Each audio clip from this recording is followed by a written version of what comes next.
Hello everyone, welcome to Geeker Mag. In this video, I'm going to show you how to download Adobe Acrobat Reader on your PC.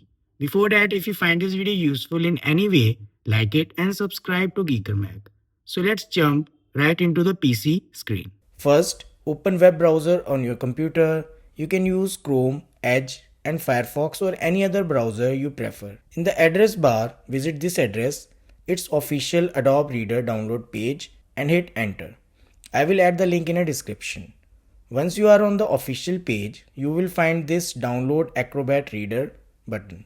Before doing that, scroll down to Included with your download section and uncheck the box for Adobe Express, Adobe Genuine, and McAfee's Security Scan Plus. Otherwise, these will be installed as part of package. Now click on the Download Acrobat Reader button. The installer will now start downloading to your computer. In some cases, your browser might show a warning message saying the file is not commonly downloaded or is unverified. If you are downloading directly from the official Adobe website, it's safe to proceed. Click on Download Verified File or similar.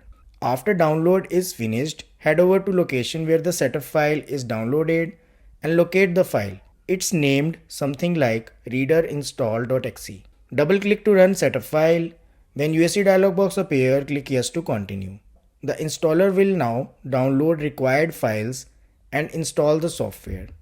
This may take a few minutes depending on your internet speed.